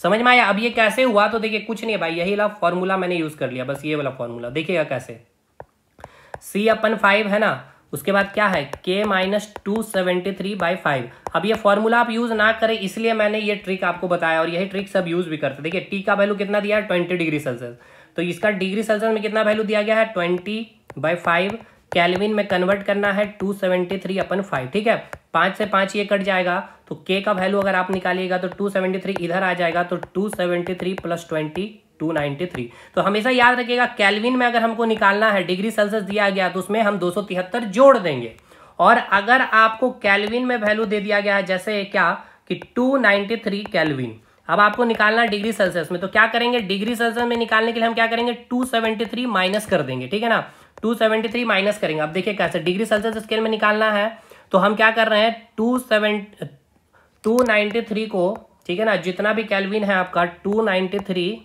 केल्विन माइनस 273 तो कितना आ जाएगा 20 डिग्री सेल्सियस, ठीक है ना। देखिए आ गया, समझ में आया। यानी मैंने क्या बोला, अब इसको मैं समराइज कर रहा हूं, मैं आपको समराइज ये कर रहा हूं कि अगर केल्विन में कन्वर्ट करना है तो जितना भी डिग्री सेल्सियस है उसमें हम क्या करेंगे 273 ऐड कर देंगे, और अगर डिग्री सेल्सियस में कन्वर्ट करना है तो जितना केल्विन होगा, ठीक है ना, उसमें कितना माइनस कर देंगे 273 माइनस कर देंगे। समझ में आ गया आपको भाई। अब आइए यहां से, अब ये जो डिफरेंस के बारे में मैं आपको समझा रहा था, इस डिफरेंस के मतलब को इसके मेन क्वेश्चन पे अब हम लोग बात करते हैं। डिफरेंस की बात करते हैं कि मैंने आपको क्या बताया, मैंने ये बताया कि जो डिग्री सेल्सियस का स्केल है और केल्विन स्केल का डिफरेंस सेम होता है। अब देखिए कैसे, डिग्री सेल्सियस का डिफरेंस C1 - C2 अपन ये कितना है यहाँ पे अंदर 100 है। अब केल्विन स्केल का लिखिए K1 - K2, ये भी कितना है डिफरेंस यहाँ पे आया था 100, ये 100 कट गया तो देखिए डेल्टा C = डेल्टा K आया कि नहीं आया, ये मैथमेटिकली मैंने प्रूव कर दिया, हो गया। तो याद ही रखिएगा क्वेश्चन आपको पूछेगा कि किस स्केल में, ठीक है ना, यानी कि किस पैमाने में, ठीक है ना, कौन से दो पैमाने पर ताप का अंतर यानी कि टेम्परेचर डिफरेंस जो होता है वो समान होता है। भाई ये सब क्वेश्चन पूछा यार भर भर के, तापमान हो तो याद रखिएगा degree Celsius and kelvin scale में, ठीक है। क्वेश्चन समझ में आ गया आपको। अब देखिए क्वेश्चन आपको बहुत तरह से और भी पूछ सकता है, ऐसे पूछेगा कि डिग्री सेल्सियस स्केल में जो डिफरेंस है वो आपको मैंने बोल दिया, मान लेते जैसे मैंने करवाया अभी 20 डिग्री सेल्सियस है, तो केल्विन स्केल में टेम्परेचर डिफरेंस क्या होगा, टेम्परेचर डिफरेंस क्या होगा, तो भाई याद रखिएगा क्या होगा, केल्विन स्केल में भी 20 डिग्री सेल्सियस होगा, क्योंकि डिग्री सेल्सियस में जितना डिफरेंस है उतना ही केल्विन स्केल में होगा। ठीक है, यहाँ तक चीजें क्लियर है। अब एक क्वेश्चन मैं करवा दे रहा हूँ और भी, कि जैसे मान लेते हैं कि 20 डिग्री सेल्सियस दिया हुआ, ठीक है ना, ये आपका डिग्री सेल्सियस स्केल में इसको बोल रहा है कन्वर्ट करके हमें बताइए फ़ारेनहाइट स्केल में क्या होगा। ऑप्शन ए कुछ भी दे रहे हैं 68, ऑप्शन बी 78, ऑप्शन सी 273 यानी कि 293, और ऑप्शन डी ऑल। तो फ़ारेनहाइट स्केल में कैसे कन्वर्ट करते हैं, तो मैंने आपको फॉर्मूला बताया है अभी कि सेल्सियस में है और फ़ारेनहाइट में बदलने में ये यूज़ करेंगे। ठीक है, और सेल्सियस को केल्विन में बता दिया मैंने कैसे करना है। फॉर्मूला याद रखिएगा कि केल्विन को सेल्सियस में करना है कन्वर्ट तो 273 माइनस करना है, सेल्सियस को केल्विन में कन्वर्ट करना है तो 273 ऐड करना है, फ़ारेनहाइट का यूज़ करना है हमें ये फार्मूला। तो चलिए इस फार्मूला से हम लोग इसको सॉल्व कर सकते हैं क्वेश्चन को।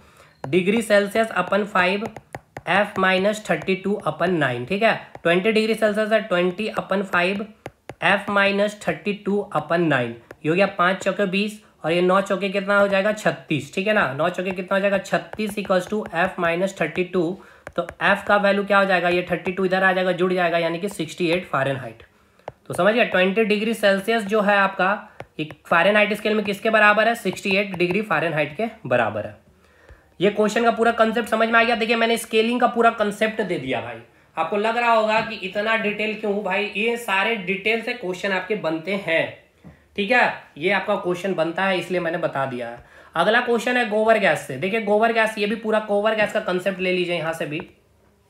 Which scientist invented cow dung gas system, किस वैज्ञानिक ने गोबर गैस प्रणाली का आविष्कार किया था, सीवी रमन ने, जेसी बोस ने, सीबी देसाई ने या एच खुराना ने। देखिए भाई पूरा गोबर गैस बहुत इंपॉर्टेंट है, समझिएगा। देखिए जब गोबर गैस की बात होता है ना, अच्छा ये गोबर गैस का, अच्छा समझिए गोबर गैस में मेन 3 गैस याद रखना है। सबसे 1 नंबर में जो गैस इसमें प्रेजेंट होता है मीथेन, ठीक है ना, क्या होता है मीथेन 75% प्रेजेंट होता है।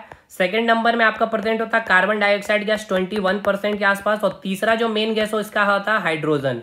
ठीक है, तो याद रखिएगा पहला तो ये याद रखिएगा गोबर गैस जो है इसमें जो मेन गैस कौन सा होता है, मीथेन 75%, कार्बन डाइऑक्साइड 21%, उसके बाद हाइड्रोजन गैस, ये 3 हो गया। क्लियर है, इसके बाद इसको पहले हटा ले रहे भाई, जगह क्लियर कर लेते हैं। गोबर गैस का भी पूरा पोस्टमार्टम कर दे रहे, चलिए हट जा भाई, चलिए पूरा गोबर गैस का पोस्टमार्टम करेंगे। हमने क्या बताया, पहले बताइए कि गोबर गैस आखिर होता क्या है भाई। तो गोबर गैस के बारे में हमने आपको क्या बताया। अच्छा गोबर गैस कैसे बनता है, चलिए इसको देख लेते हैं। देखिए गोबर है, गोबर समझ में आ रहा है ना, गाय भैंस का क्या हो गया भाई, गोबर हो गया यहाँ पे। अच्छा गाय भैंस का नाम लेते हैं, हमें बताइए भाई गाय का साइंटिफिक नेम और एक आपका नील गाय का साइंटिफिक नेम। भाई गाय कौन पाल सकता है, जो 70-80 हज़ार एक गाय का दाम है, तो जो बोस होगा तो बोस से ही हम लोग याद करके रखे हैं। ठीक है, खैर चलिए देखिए बहुत चीज़ों को पढ़िए हर चीज़ से रिलेट करके। खैर आइए, अब ये क्या है, गाय भैंस का यहाँ पे क्या है, गोबर है। ठीक है, अब ये गोबर को क्या किया जाता है, बहुत दिन तक रखा जाता है, जिसके कारण इसमें क्या होता है, बहुत सारे बैक्टीरिया आ जाती है। अब ये बैक्टीरिया क्या करती है, अब यहाँ से क्वेश्चन बनता है, बस यही क्वेश्चन के लिए हम यहाँ पर आए हुए हैं। देखिए क्या क्वेश्चन बनेगा, पूछेगा कि जो गोबर गैस है आपका एरोबिक रिएक्शन है या एनएरोबिक, एरोबिक रिएक्शन है, मैं लिख के दे रहा हूँ भाई, जाके खोलिए प्रैक्टिस सेट, एरोबिक रिएक्शन है या फिर एनएरोबिक रिएक्शन है। ठीक है ना, एनएरोबिक रिएक्शन है, बताइए। यानी कि ये क्या हो गया, एनएरोबिक में अवायवीय रिएक्शन हो गया और ये वायवीय रिएक्शन हो गया, यानी ये ऑक्सीजन के प्रेजेंट में और ये ऑक्सीजन के एब्सेंट में, ठीक है ना, टूटता है। चलिए आइए अब बताते हैं इसका जवाब क्या होता है।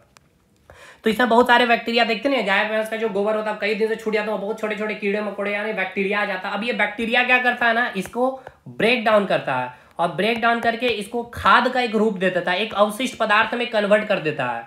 और ये खाद का तब जाकर के किसान खाद के रूप में इसका यूज करता है। तुरंत गोबर को आप खाद में यूज नहीं कर सकते, खाद के रूप में यूज नहीं कर सकते हो, तो वो आपका जो मिट्टी है फर्टाइल नहीं हो पाएगा। कुछ समय के बाद उसको कुछ समय के लिए छोड़ दिया जाता है इस गोबर गैस को, ठीक गोबर को, ठीक है।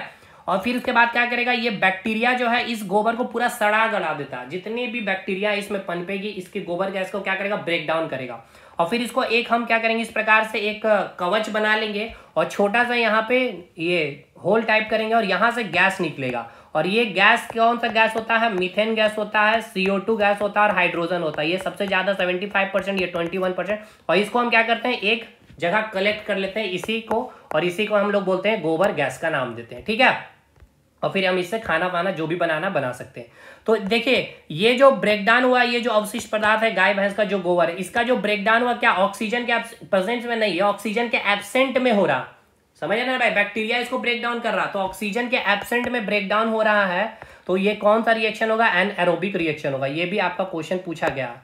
तो ये आपका हो गया। तो कौन सा 3 गैस गोबर गैस में याद रखना, मेन आपको मीथेन याद रखना 75% में। कैसा रिएक्शन है तो याद रखिएगा एनएरोबिक रिएक्शन होता है। दूसरा आपको यहां से याद रखना है कि अच्छा ये आपको याद रखना है जैसे कि सीबी रमन एक ऑप्शन में आइए। सीबी रमन की बात किया जाए तो सीबी रमन से आपको क्या याद आता है भाई, किनकी याद आती है सीबी रमन को देखते हुए? तो इनको क्या मिला, नोबेल प्राइज मिल चुका है। इसके बाद आपको इसका सही उत्तर क्या होगा, गोबर गैस प्रणाली का आविष्कार किसने किया था? तो सीबी देसाई। यानी कि फर्स्ट ये जो गोबर है ना, इसको प्लांट कहा जाता है, गोबर गैस प्लांट कहते हैं। क्यों प्लांट कह रहे हैं भाई? क्योंकि इससे गोबर गैस निकल रहा है जिससे हम खाना बना सकते हैं। CH4 होता है, CO2 होता है और H2 होता है। तो इसका सही उत्तर है सीबी देसाई ने किया था। ठीक है, इसका आविष्कार किसने किया था? सीबी देसाई ने किया था। क्लियर है यहाँ तक चीजें भाई? कोई दिक्कत है यहाँ पे, कोई दुख दर्द है? नहीं है। अब इसके ऑप्शन में 2 पॉइंट आपको याद रखना है, एक तो खुराना साहब को याद रखना है और एक सीवी रमन को याद रखना है। यहाँ से सीवी रमन और खुराना साहब के बारे में आपको क्या याद रखना है उस पर भी हम लोग बात कर लेते हैं। तो इस पे आपको याद रखना है कि जो सीवी रमन ने प्रकाश के प्रकीर्णन पे, ठीक है ना, स्कैटरिंग में प्रकीर्णन पे इनको क्या किया था, नोबेल पुरस्कार मिला हुआ है। और हरविंद गोविंद खुराना को क्या हुआ था, जेनेटिक कोड की जेनेटिक, ठीक है ना, जेनेटिक कोड का इन्होंने खोज किया था। तो इसके लिए भी इनको मिला है भाई नोबेल पुरस्कार। ठीक है, ये हो गया। तो सीबी रमन हो गया, सीबी देसाई हो गया, आपका गोबर गैस प्रणाली का विस्तार किया, हरगोविंद खुराना क्या हो गया, जेनेटिक कोड का खोज किया था। यहाँ तक चीजें क्लियर है भाई? यहाँ तक। अब गोबर गैस का भी बारे में मैंने बता दिया सारा पॉइंट। अब एक पॉइंट और याद रखिएगा, Bhopal gas tragedy. Bhopal gas tragedy, ये गोबर गैस को देखते मुझे याद आता है भोपाल गैस ट्रेजेडी का। ये कब हुआ था याद रखिएगा, ईयर भी पूछता है, 2 दिसंबर 1984 में होता है। कौन सा गैस रिलीज हो गया था इसमें? मिथाइल